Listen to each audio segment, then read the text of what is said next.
My name is Paula Crossman, and I'm the Library and Information Science Division Chair here at Paradise Valley Community College. I met Warren in 2004 when I first started working at the college, and he was unfailingly kind and generous and good-humored. It was fun because he was constantly traveling because he was in semi-retirement, and so he was always just eager to regale us with tales of his travels. And I just really appreciated his thirst for knowledge and his curiosity. Warren donated the collection to the community college in 1990. And at that time, his beloved wife, Jo, her health had begun to fail, and she needed to be moved to a care facility. And they were selling their home. Warren was distraught at the idea that he was going to have to break up this collection that he and Jo had so lovingly collected over a number of decades. And so he offered it to the college, and the college accepted. The collection itself is made up of both indigenous art and also art of the American West.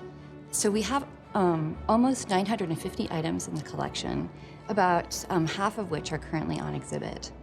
The collection is also divided almost equally between graphic forms of art, like paintings and lithographs, and the other half are primarily crafts like sculpture and pottery and rugs. The Buxtons began volunteering with the Heard Museum back in the 1960s and 70s. And it was through events at the museum that they became acquainted with many of the artists whose work they would later acquire. One of the artists that they met through their connections at the Heard Museum was Helen Cordero. She is a Cochiti Pueblo potter, and she was very well renowned for her storyteller figurines, like this one that you can see here. They also had the tremendous fortune of meeting Maria Martinez, who is basically a legend in the world of pottery for her black-on-black style of pottery, which is shown here. At the time that they met her, it was amazing because she was teaching her granddaughter Beverly the techniques that she had honed over her years of art.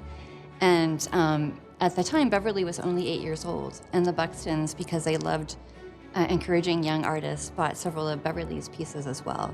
And those are some of these ones that you see, the bear and the smaller pot. Those are created by an 8-year-old. Warren and Jo didn't always have the opportunity to get to know the artists whose artwork they acquired because they attended a lot of art shows and festivals and went to trading posts, but there are some exceptions.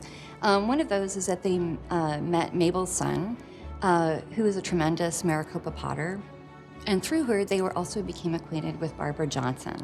And Barbara Johnson at that time was a young woman, and she would visit Warren where he was working at the Maricopa Tech. He would be teaching class, and she would show up after class with items wrapped up in a newspaper to show him. And then he would be, of course, intrigued by it, would call Josie and say, hey, can we buy it? And she would say, of course. And so they ended up buying a lot of items that way, and eventually commissioned a set of effigy jars from Barbara Johnson.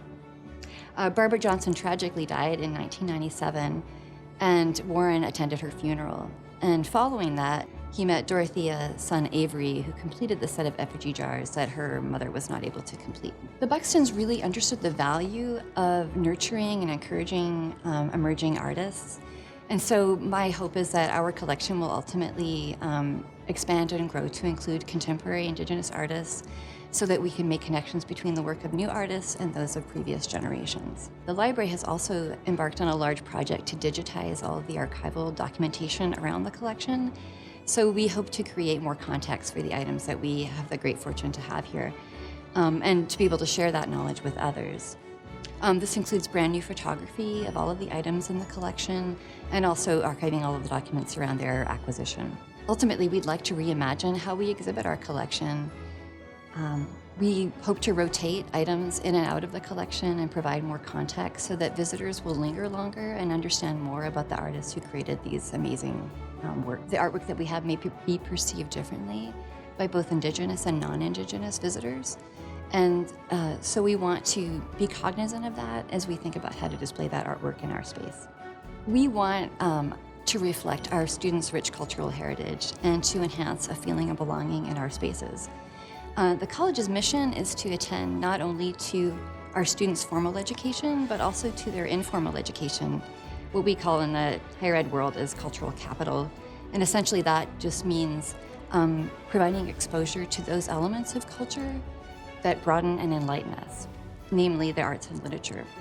So as a library that hosts an art collection, we're in a very unique position to be able to help our students gain that cultural capital, something that is known in the scholarly literature to increase student retention and college attendance. It's not just about appreciating art, however, although I believe that's in itself essential.